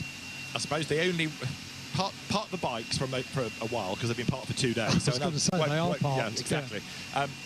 The only tipping point from purely an FR point of view is if there isn't time enough to do an outlap and a flying lap, then there's no point. Yep, agree 100%. And I would say that's about 4.5 minutes. And I do feel so sorry for the bikes. We have the top riders in the world here, road racers in the world, are standing by, ready to go. They have been for the last 48 hours ready to go here at Macau. And that is Ugochukwu after repairs to the back of the car. Go! And the green flag is waved. Here we go. Qualifying back underway for the 71st Macau Grand Prix. You've got a feeling this is going to be the last one, don't you? That we've had 6 red flags. We can't possibly have any more. This is a bit ridiculous now about how far it's going to be and how far they're going to push it. Right, let's see what we're going to have this time then. Ugo is on top. Goethe second, Boyer third, Leon fourth, Webster fifth, Slater sixth, Niall seventh, Guillotin eighth, Water ninth, Delaney 10th as well. Alderari's in 11th, Nakaruma's 12th, Kalani's 13th, Boganovic 14th. Only left us an hour ago, by the way, everybody. We've done 10 minutes in an hour. That is beyond ridiculous. In an hour, we've done 10. No way there is any more. 317 AM, still no 2 wheels on track. Madness. Love the way these cars look. By the way, you actually, really miss this look. Yeah, I do. It's a fantastic look on these cars. But, yeah, just as a heads up, it is coming up to 6 o'clock over there it's 5:18 p.m. over there in Macau. It's 9:19 here in the UK. Megan Birch is going to walk into the commentary box soon to cover the opening MotoGP session. We're still here for Formula Regional. It's ridiculous. We've been here for 2 hours now. It's madness how this session's going. 2 hours and 36 minutes. It's been since the start time should have started. But the good news is, if the red flag comes out with 4 minutes to go, that'll be it. And everyone's now gearing up to do another lap time run. And that's when they all seem to do it. Nobody can seem to get one run in before the red flag comes out. Let's check in with the world feed again. Hands up towards Fisherman's and Arbend. The final couple of turns on the gear circuit here at Macau. That's the number 7 car of Noel Leon. Go, go, go, go, go. Right now, it's time to put pedal to the metal. Ollie Goethe starts his lap time. He's going for pole position. He's always got first in. The night is starting to fall here as well, which means, sadly, that's pretty much going to be it. We're not going to get much of the motorcycles. They are going to be put out tomorrow instead for a practice and then their qualifying session.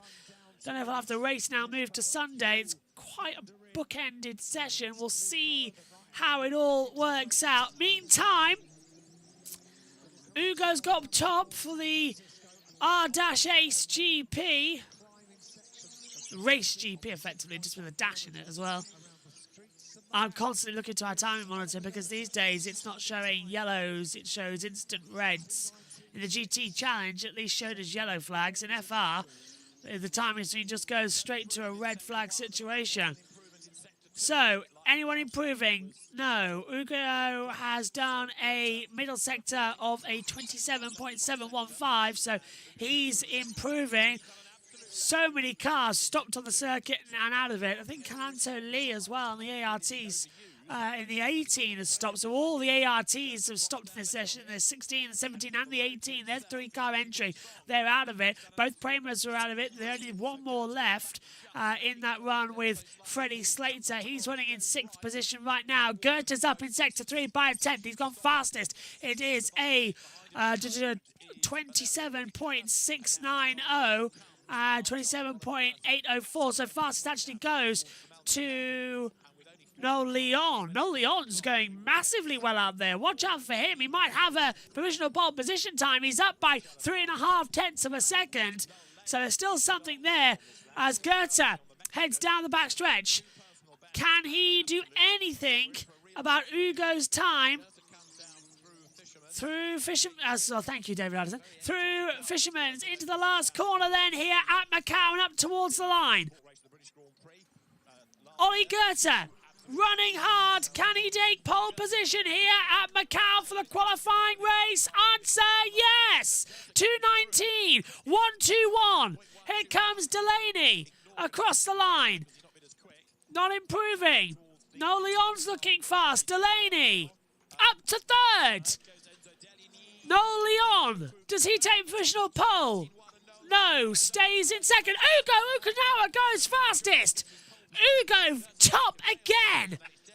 What a time. And there's the red flag. 7th red flag of the session. Someone's crashed. And that is going to stop the session. That will not be a resumption. That's it done. There is not enough time to do an out lap and then a fast lap. So red flag and presumably session will not be resumed. Ugo Ukanawa has got pole position. The session will not be resumed. Whatever this red flag is, as it's come out now, the session is not going to be resumed. Ugo Ukanawa takes pole position for the qualifying race here at Macau. And it's the 21 that's gone in the wall. Jet Bowling in the Kiwi Motorsport, the last corner, has thrown it into the barriers. The session will not be resumed. Ugo Ukanawa goes on pole. Ollie Goethe 2nd. No Leon from Enzo Delaney. Murray Boyer, Cooper Webster as well down there in 6th. But finally, the session will not be resumed after 7 red flags. In the Formula Regional World Cup, finally the red flag comes out to stop the session. Let's go to the world feed. Ugo Ukanawa, quite right that they're celebrating down in the garage because that was very, very well earned indeed. Yeah. No question about it, and it's a shame yet again that we haven't had a proper session. Watching the times be traded, it's been luck of the draw really. You get a flying lap in relative to the red flag, but Ugo Ukanawa using the experience gleaned last year to good effect in going to the top of the times when it mattered. And of course Noel Leon missed out by 0.191 of a second and doesn't get another opportunity. Missed out with one bad sector at the end of a really good lap, but that was it. So you can't really afford to build up. We saw that in the GT session, a very disappointed Eduardo Mortara, who'd been building up to a good lap at the end, and then a red flag scuppered that for him. But Ugo Ukanawa has done a mighty job. So Oliver Goethe 2nd and Noel Leon 3rd. I still think that grid order and another one in strife there, getting it all wrong on the run to the pit lane. I still think you can shuffle that again on the run to Lisboa with a toe on the first lap. So, you know, how much you can read into that qualifying session, we'll get back to you. And if I may offer one final thought, quite a few of the drivers are being investigated after the session for an incident that took place out on circuit. So we have to say, although we're calling it near at the end of that session, they remain provisional until we get here in the morning. And an extra compulsory driver's briefing has just been called for 6 o'clock. And we touched on it during the session about driving standards, and I think that's probably the message to get through, isn't it? Yeah. What are you doing, chaps? 7 red flags. 7? 7? 7 is 7 too many, really. And this was what happened to Jet Bowling. Too much speed, lost the back of the car, bang. Very similar to his accident yesterday over at Moorish. Yeah. So that was the drama sustained for Jet Bowling. The car bounces its way down the Armco. And he's OK. The car's going to need retrieval. And then, hopefully, as soon as possible, the circuit can be made ready for motorbikes. If there is time. There's not enough time for them to run today.